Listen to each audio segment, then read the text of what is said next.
In the year 20,753, humanity stood at the precipice of its greatest trial. Earth had been a thriving member of the Galactic Council for over 2 millennia, a beacon of innovation and tenacity. But something had changed, something that no one could have predicted.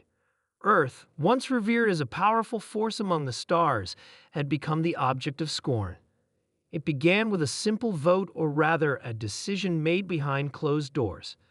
The Galactic Council, a body that governed the affairs of the galaxy, had always been filled with a blend of species from distant planets.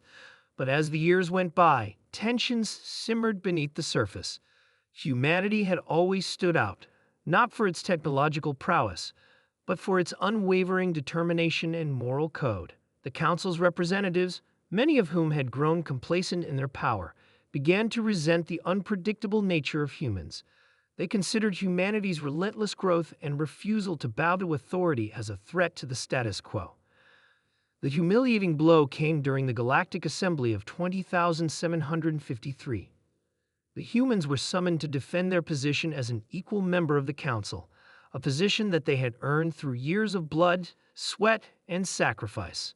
The vote was supposed to be a formality, a reaffirmation of humanity's place in the galaxy, but instead, it turned into a spectacle of mockery. Earth's influence is no longer needed, declared the Council's speaker, a tall, elegant being from the planet Zinthar. Your people have become a disruptive force, unable to comprehend the greater good. It is time for you to step aside. The humans, caught off guard, stood in stunned silence. The words hung in the air, a betrayal that echoed through the hearts of every Earth representative present. To be humiliated in front of the galaxy was one thing, but to be dismissed so callously was another. The Council's words were not just an insult. They were a declaration of war against Earth's very identity. The decision was swift. Without hesitation, the Earth delegates stood and walked out of the hall. The representatives from Earth knew, deep in their bones, that the time had come to take matters into their own hands. Diplomacy had failed. The so-called greater good was nothing more than a guise for control and subjugation. The humans had been fighting for their survival since the dawn of their species, and they were not about to back down now. A ripple of fear swept through the Galactic Council. They had underestimated humanity's resolve. For millennia, they had seen humans as the wild cards of the galaxy, unpredictable and passionate, yes, but also weak in the face of galactic power. They were wrong. The humans did not bow to the whims of the Council. They did not retreat to lick their wounds. Instead, they declared war. The war didn't start with ships or weapons. It began with a message that reverberated across the galaxy, carried by a fleet of ships, each painted with the bold insignia of Earth's defiance. Humanity will not be ruled. The message was broadcast on every frequency. The Galactic Council tried to shut it down, but humanity had prepared for this moment.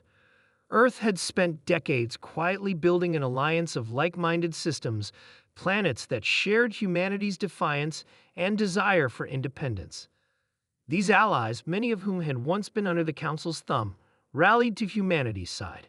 War fleets were assembled at Earth's command, and for the first time in galactic history, a coalition of human and alien ships took to the stars together. Their ships were faster, their weapons deadlier, and their determination unmatched. They knew that the stakes were not just about survival, it was about the survival of their freedom. The first battle was a skirmish, a mere taste of what was to come. The Council's forces, initially confident in their overwhelming superiority, were caught off guard by the humans' ingenuity and ferocity. The Council's elite warships, once thought invincible, fell before the might of humanity's newly developed technologies. Earth had spent years in secret developing advanced weapons, stealth technologies, and tactics that the Council could not anticipate.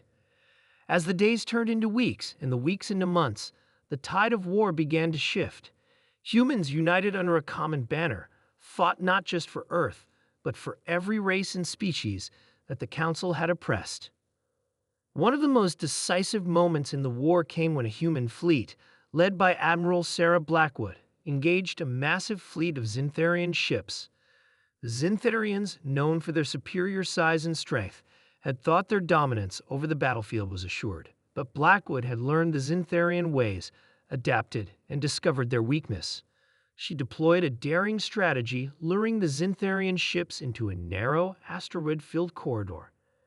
As the Zintharian ships tried to navigate through the treacherous asteroid field, they were ambushed. The humans used every advantage, from cloaking devices to advanced drone technology, to cripple the Zintharian fleet. Within hours, the once proud fleet was destroyed, and Blackwood's victory sent shockwaves throughout the galaxy. Word of Earth's victories spread quickly.